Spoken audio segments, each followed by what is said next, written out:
ఒక తెలుగు సినిమాగా 5 సంవత్సరాల క్రితం ప్రారంభమైన బాహుబలి స్థాయి ప్రస్తుతం ఏంటో ప్రత్యేకంగా చెప్పుకోనక్కర్లేదు. అంతర్జాతీయ స్థాయిలో బాహుబలికి గుర్తింపొచ్చింది.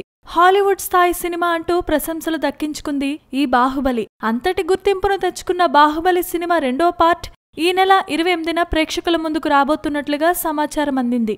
ఇక ఈ సినిమాలో ప్రభాస్ 2 పాత్రల్లో నటిస్తున్నాడనే విషయం అందరికీ తెలిసిందే. అయితే ఏ ఒక్కరికి తెలియకుండా చిత్ర యూనిట్ రహస్యంగా ఉంచిన విషయం ఏంటంటే ప్రభాస్ ఈ సినిమాలో 3వ పాత్రలో కూడా కనిపిస్తాడట. ఈ చిత్రంలో ప్రభాస్ అమరేంద్ర బాహుబలి, మహేంద్ర బాహుబలిగా కనిపించాడు. అయితే చిత్ర యూనిట్ సభ్యుల నుండి అందుతున్న విశ్వసనీయ సమాచారం ప్రకారం అమరేంద్ర బాహుబలి తండ్రి ధర్మేంద్ర బాహుబలిగా కూడా ప్రభాస్ కొన్ని నిమిషాలు కనిపిస్తాడని తెలుస్తోంది. కథలో పలు మార్పులు చేర్పులు చేసి 2వ పార్ట్ను చిత్రీకరించడం జరిగింది. ఆ సమయంలోనే కొత్తగా ఈ ధర్మేంద్ర బాహుబలిని తీసుకువచ్చినట్లుగా చెబుతున్నారు.